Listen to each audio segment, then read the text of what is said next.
ഗിരിരാജൻ ചേട്ടാ, ഞാൻ എല്ലാവരോടും പറഞ്ഞു എന്ത് ചേട്ടന് സ്വത്തിന്റെ കാര്യത്തിലൊന്നും ഒരു പ്രശ്നമില്ല.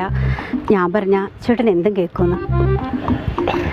അവരൊക്കെ കരുതിയതേ സ്വത്തിന്റെ കാര്യം പറയുമ്പോൾ ചേട്ടൻ എന്നെ ഇട്ടേച്ച് പോവുമെന്നാ. വല്യച്ഛനും അങ്ങനെയാ കരുതിയത്. അതാ ഉടക്കുണ്ടാക്കിയത്. പുള്ളിക്കാരനിപ്പോൾ ആകെ ചമ്മി ഇരിക്കുക. ഗിരിജേ, ചേച്ചിയും പിള്ളേരൊക്കെ പറയണതേ ഈ സ്വത്തിൻ്റെ കാര്യം എന്തിനപ്പം സംസാരിക്കണേ? ഇപ്പം എന്തിനാ സ്വത്ത് ഭാഗം വെക്കണത്? അതൊക്കെ കല്യാണം കഴിഞ്ഞിട്ട് ആലോചിച്ചാൽ പോരെ. അത് മാത്രമല്ല, കല്യാണം കഴിഞ്ഞ് കഴിഞ്ഞാൽ പിന്നെ എൻ്റെ സ്വത്തുക്കൾ മുഴുവൻ കുട്ടിക്കുള്ളതാണല്ലോ എന്നാണ് അവർ പറയണത്. ചേട്ടനത് സമ്മതിച്ചോ? ഓ, അത് ശരി. അപ്പോൾ എല്ലാവരും പറയുന്നത് പോലെ സ്വത്ത് കിട്ടിയാൽ ഞാൻ ചേട്ടനെ ഇട്ടേച്ച് പോകുമൊന്നുമില്ല. അല്ല, അതില്ല, അതൊക്കെയറിയാം. അതൊന്നും വേണ്ട ചേട്ടാ. ചേട്ടൻ്റെ സ്വത്തൊക്കെ ഒരുപാടുള്ളതുകൊണ്ട് ചേട്ടൻ നല്ല പെൺകുട്ടികളെയൊക്കെ കിട്ടും. എൻ്റെ ജീവിതം അങ്ങ് പോട്ടെ. ഒന്നും വേണ്ട. അല്ല ഗിരിജ, ഞാൻ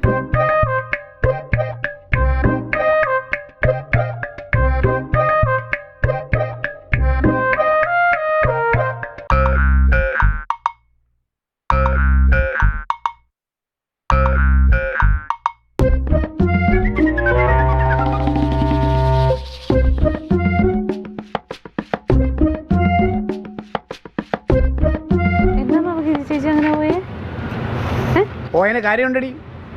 ഞാൻ പറഞ്ഞില്ലേ, ഞാൻ പറഞ്ഞ പോലെ തന്നെ സംഭവിച്ചു. അവൻ പറഞ്ഞു സ്വത്ത് എഴുതി കൊടുക്കാൻ പറ്റില്ല എന്ന് നമ്മൾ പറഞ്ഞു എന്ന് പറഞ്ഞു. അപ്പോൾ അവർ പറഞ്ഞു എന്നാൽ കല്യാണം വേണ്ടെന്ന്. സംഗതി ചീറ്റി. അത് തന്നെ അവരുടെ പോക്ക് കണ്ടപ്പോഴും എനിക്ക് തോന്നി. അവരെ മോന്നായിട്ടില്ലേ കടന്നൽ ഊത്തി പോലെ വരുന്നത്.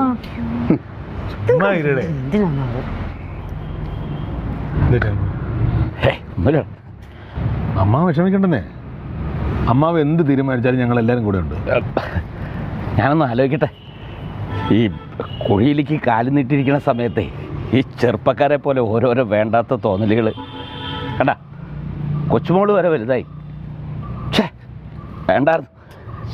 അമ്മാവോ, അമ്മാവൻ ആവശ്യമില്ലാതെ വിഷമിക്കണ്ട. നമുക്ക് വേറെ ആലോചിക്കാതെ വേണ്ട. ഈ ക്ലീറ്റോയെ ഒരുപാട് ജീവിതം കണ്ടവനാ. ഞാൻ വിചാരിച്ച ഇവിടെ പലതും സംഭവിക്കും കേട്ടാ. പിന്നെ എനിക്ക് നേരത്തെ അറിയാമായിരുന്നു ഈ പെണ്ണുമ്പിള്ള അമ്മാവനെ തേക്കൂ. അത് അതുപോലെ സംഭവിച്ചു. എന്താ മിണ്ടായിരിക്കണത്?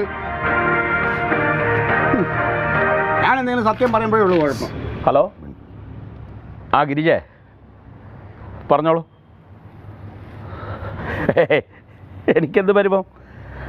നീ പറഞ്ഞതും ശരിയാണ്, എൻ്റെ മക്കൾ പറഞ്ഞതും ശരിയാണ്. എനിക്കാരോടും ദേഷ്യമൊന്നുമില്ല.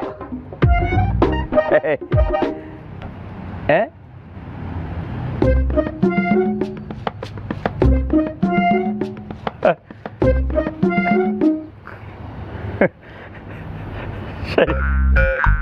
ശരി ശരി ശരി.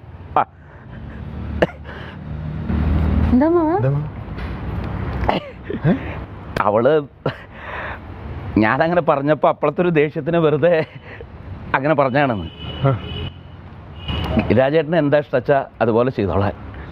അവൾക്ക് സ്വത്തും പണമൊന്നും വേണ്ട, ഞാൻ മതി.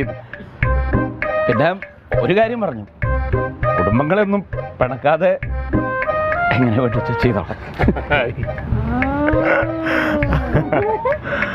സന്തോഷമായിരുന്നു.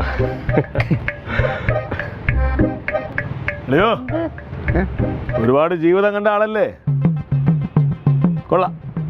എന്തോളെ മറ്റേ ഒന്നും അറിഞ്ഞൂടെ കാര്യം വിട്ടോണ്ടായാലോ. ചെലവുണ്ട്. അമ്മ ഹാപ്പി ആയിരുന്നു. അത് പിന്നെ